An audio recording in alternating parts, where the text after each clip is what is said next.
मेरा नाम है Rajat and you are watching India's number one Hindi gay story channel. मेरे और गुरु के बीच ये प्यार बढ़ता ही जा रहा था। हम दोनों एक दूसरे के पूरी तरह से होने को तैयार थे। गुरु जो सब कुछ भुला बैठा था, वो तो ये भी भूल गया था कि हम दोनों अभी भी नीचे ही हैं, और वो जीने के किनारे मुझे दीवार से सटाकर मेरे होठों को अपने होठों में कसकर खड़ा है। हम दोनों एक दूसरे को बेतहाशा चूम रहे थे। चूमते चूमते मदहोशी का ये आलम था कि हमारी आंखें बंद हो गई थी और हम एक दूसरे में पूरी तरह से खो चुके थे कि तभी मुझे कुछ आवाज़ सुनाई थी। ये आवाज़ पायल की छनछन थी। मैं समझ गया कि मम्मी आ रही हैं। मैंने गुरु को संभाला और उसका हाथ पकड़ा और उसको फटाफट जीने की सीढ़ियों से होते हुए ऊपर छत पर ले आया, जहां पर मेरा कमरा था। गुरु मुझसे बोला, क्या हुआ क्या हुआ? मैं बोला उसको, मम्मी आ रही थी, वो हमें देख लेती, इसलिए तुम्हें ऊपर लेकर आया। अच्छा बेटा, तो तुम मुझे ऊपर लेकर आए हो ताकि कोई हमें देख ना ले। वैसे क्या क्या इरादे हैं तुम्हारे? करना क्या चाहते हो तुम? सच सच बताओ मुझे अब। मैंने गुरु से कहा, तुम कुछ ज़्यादा ही हवा में नहीं उड़ रहे हो? हाँ, थोड़ा कम उड़ो, लिमिट में। ऊपर लाया हो इसका मतलब जरूरी थोड़ी है। मैं बस बोल ही रहा था कि गुरु ने मुझे पकड़ लिया और कस के खींच लिया और बोला, अब बोलो, अब बोल के दिखाओगे क्या जरूरी है और क्या जरूरी नहीं। मैं अभी भी बोले जा रहा था। मुझे चुप करने के लिए गुरु ने मेरी गर्दन को पीछे से पकड़ा और मेरे गर्दन पे सामने से चूमा। उसकी वो हल्की हल्की मूछें जैसे ही मेरी गर्दन में छुई, मानो एक करंट सा लगा। ना जाने कैसी अजीब सी फीलिंग थी वो, कुछ समझ में नहीं आया। शरीर का रोम रोम खड़ा हो गया और मैं मदहोश हुए जा रहा था। दोस्तों, प्लीज़ कहानी अच्छी लग रही हो तो वीडियो को लाइक करें, कमेंट में एक छोटा सा हार्ट छोड़ें, वीडियो को शेयर करें और प्लीज़ चैनल को सब्सक्राइब कर लें। मदहोशी के इस आलम में खुद को संभाल पाना बहुत मुश्किल था मेरे लिए, और वहीं गुरु, वो भी खुद को संभाल नहीं पा रहा था। हम दोनों की जवानी हमसे संभल नहीं रही थी। प्यार में इस कदर हम डूब चुके थे कि हम तो सब कुछ भुलाने को तैयार थे। बस अगर कुछ हमें करना था, कुछ अगर पाना था या कुछ कर कर गुजरना था, तो वो था अपना प्यार, और इस प्यार को परवान चढ़ाना। मुझे काफ़ी देर चूमने के बाद गुरु मुझसे बोला, चलो ना तुम्हारे कमरे में चलते हैं। मैंने हाँ में सर हिलाया। कमरे का दरवाज़ा खोला मैंने। मैं अंदर गया। गुरु भी मेरे पीछे पीछे अंदर आ गया। उसने मुझे कस के पकड़ा हुआ था। मैं कुंडी लगा रहा था और पीछे से वो मुझे कैद किए हुए था अपनी बाहों में। वो अपनी मूछें हल्की हल्की मेरी गर्दन में चुभा रहा था, क्योंकि उसे पता चल गया था कि यही मेरा वीक पॉइंट है। वो लगातार मुझे बस चूमे जा रहा था। उसने मेरी शर्ट को अनबटन किया और फिर उसने मेरी पीठ पर चूमा, मेरे कंधों पर, मेरी छाती पर, मेरे पूरे बदन को वो चूमने सा लगा और मैं आंखें बंद करके वहीं खड़ा सा हो गया। मुझसे खड़ा भी नहीं रहा जा रहा था, तो मैं बिस्तर पर लेट गया और गुरु मेरे ऊपर आ गया। वो मुझे पूरी तरह से चूमे जा रहा था। फिर उसने मेरी पैंट का बटन खोलने की कोशिश की। इस पर मैंने गुरु को रोक दिया तो गुरु नाराज होने लगा। मैंने गुरु से कहा, इतनी जल्दी क्या है, थोड़ा सा तो इंतज़ार करो ना। इतनी बेसब्री अच्छी नहीं। अच्छी चीज़ों को होने में वक्त लगता है, और वक्त देंगे तभी तो अच्छा लगेगा। मेरी बातों का कुछ तो असर हुआ गुरु पर। वो रुक गया और फिर उसने मुझे दोबारा से अपनी बाहों में जकड़ लिया। हम दोनों एक दूसरे को बहुत चूम रहे थे। गुरु ने अपनी टी शर्ट उतार दी और मैं तो पहले से ही शर्टलेस हो गया था, क्योंकि गुरु ने जो मेरी शर्ट अनबटन कर दी थी। मैं और गुरु एक दूसरे को इस कदर प्यार कर रहे थे कि मानो इससे पहले हम दोनों ने कभी किसी के साथ प्यार किया ही ना था। सच बताऊं तो जो फीलिंग मुझे गुरु के साथ थी वो फीलिंग किसी और के साथ ना थी। मैं तो इस रिश्ते को ज़िंदगी भर यूं ही कंटिन्यू रखना चाहता हूं, क्योंकि मुझे तो गुरु बहुत पसंद आ गया था और गुरु को भी मैं बहुत पसंद था। गुरु, ओ गुरु, किसी ने आवाज़ दी और मैं एकदम से हड़बड़ा गया। मुझे समझ में नहीं आया कि क्या करूं, और फिर मैंने फट से शर्ट पहन ली और गुरु से बोला, टी शर्ट पहनो जल्दी से। गुरु ने टी शर्ट पहनी, कमरे का दरवाज़ा खोला। दीदी खड़ी थी बाहर। क्या बात है गुरु, फ़ोन क्यों नहीं उठा रहे थे तुम? मैं कब से तुम्हें फ़ोन किए जा रही थी, यहाँ तक कि तुम्हारे भैया भी तुम्हें फ़ोन कर रहे थे, पर तुम फ़ोन ही नहीं उठा रहे। गुरु मेरी दीदी से बोला, भाभी वो मैंने फ़ोन देखा नहीं, मेरा ध्यान ही नहीं गया फ़ोन पर। अच्छा, ऐसा क्या कर रहे थे तुम दोनों जो फ़ोन पे ध्यान ही नहीं गया तुम्हारा? दीदी ने गुरु से पूछा। गुरु को कोई जवाब सूझ ही नहीं रहा था, वो चुपचाप खड़ा था। फिर मैंने दीदी से कहा, बताओ ना क्या काम था, क्यों आई हो ऊपर? दीदी बोली, अच्छा बेटा, तुमने तो मुझे अभी से पराया कर दिया। अपने ही घर में आने के लिए अब मुझे तुमसे पूछना पड़ेगा? हाँ, ये कमरा मेरा था, मैंने तुम्हें दिया है, भूल गए हो क्या? मैंने कहा, दीदी ऐसा नहीं है, मैं तो बस पूछ रहा हूँ। क्या पूछ नहीं सकता? हाँ पूछ सकते हो, क्यों नहीं पूछ सकते? वैसे भी अब ये पूरा घर तुम्हारा ही है, मेरा है ही क्या। मैं तो चली जाऊंगी अपनी ससुराल, वहीं रहूंगी। वहाँ जाकर भी मुझे सुनने को मिलेगा कि ये मेरा घर नहीं, मैं पराए घर से आई, और यहाँ आकर मुझे सुनने को मिलेगा कि तू पराए घर की है। कहाँ जाऊँ, मुझे तो कुछ पता नहीं, क्या करूँ समझ में नहीं आता। दीदी काफ़ी इमोशनल हो गई थी। मैंने दीदी के हाथ पकड़ा, उन्हें कमरे के अंदर लाया और बिठाया और बोला, दीदी ये घर हमेशा आपका है और हमेशा आपका ही रहेगा। मैं नहीं मानता कि आप पराए घर की हो, आप मेरी बहन हो और हमेशा मेरी बहन रहोगी। आज भी, शादी के बाद भी, आपका जब भी मन करे आप इस घर में आके रहना, क्योंकि ये आपका है और जब तक रहना है तब तक रहना, कोई फ़र्क नहीं पड़ने वाला। कोई ना आपको रोकेगा, ना कोई आपको टोकेगा।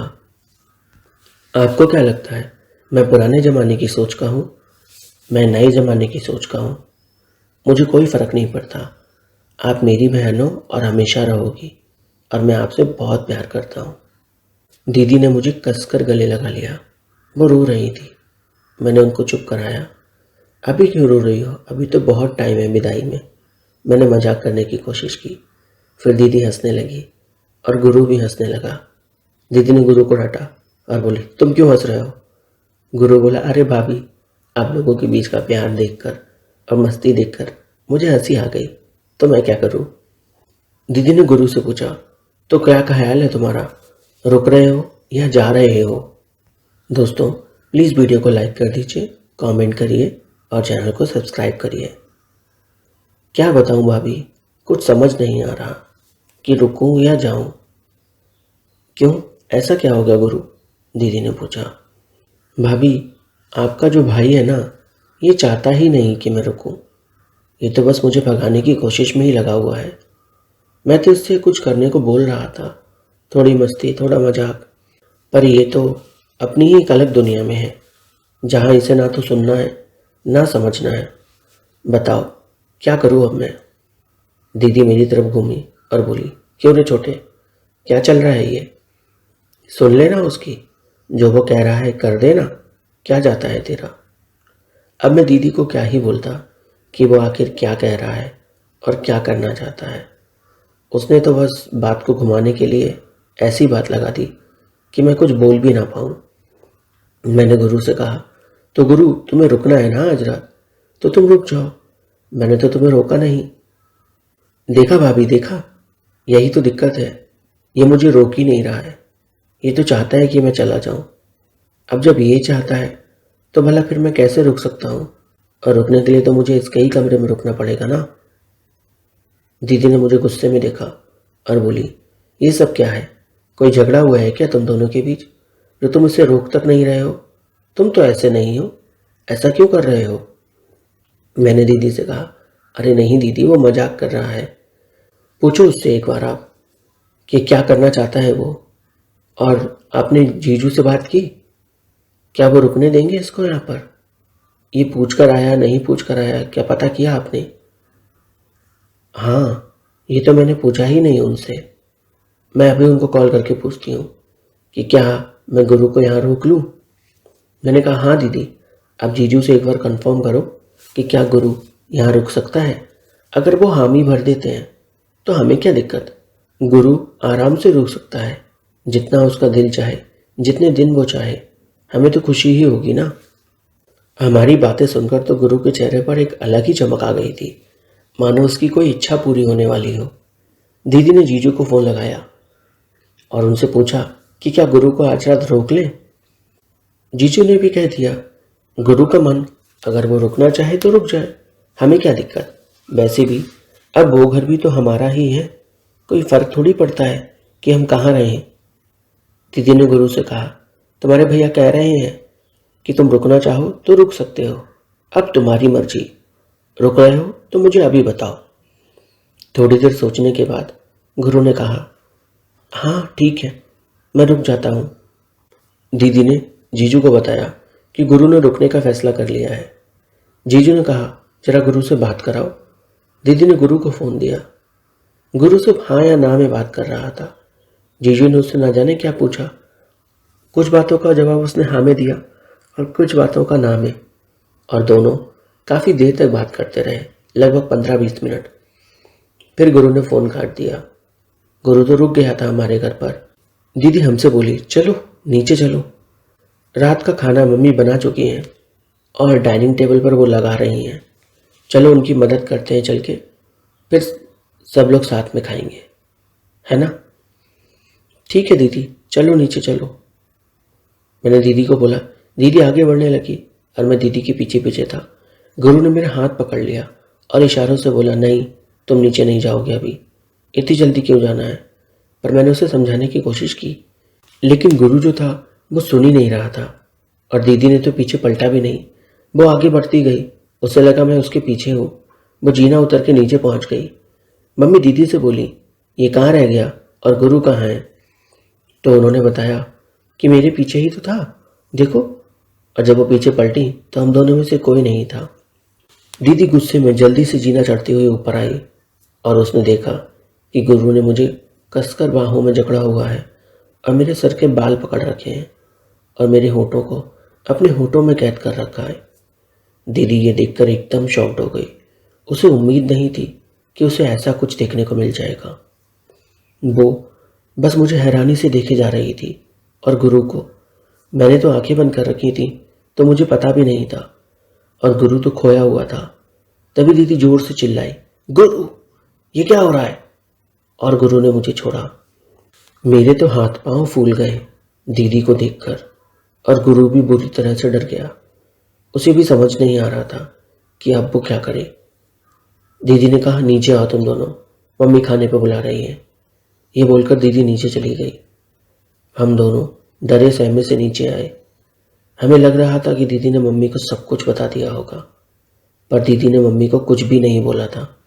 मम्मी ने खाना लगाया हुआ था। हम दोनों ने खाना खाना शुरू किया और फिर हमने खाना खाया।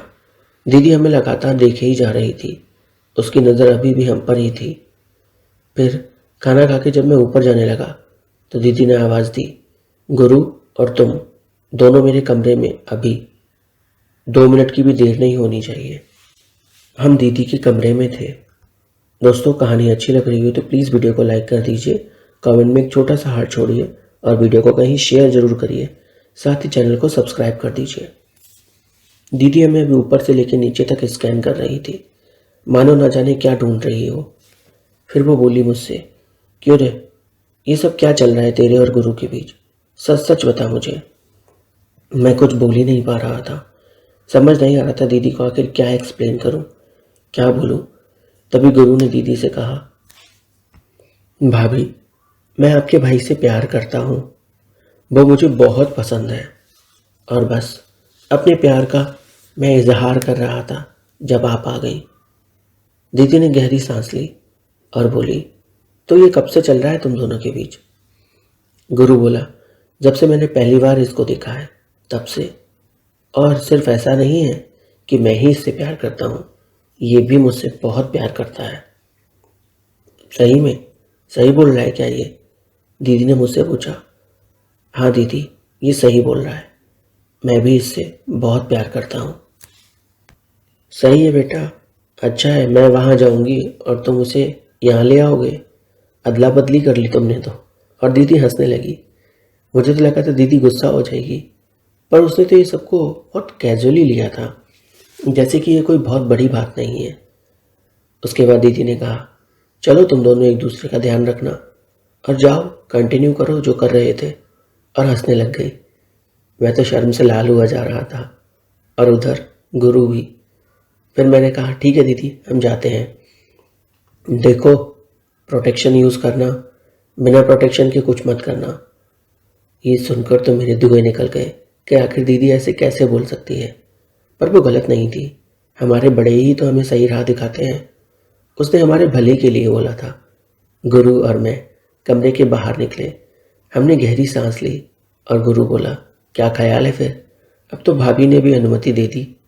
कहानी में आगे क्या हुआ जानने के लिए चैनल को सब्सक्राइब करें, वीडियो को लाइक करें, कमेंट करें और कहीं पर शेयर जरूर करें।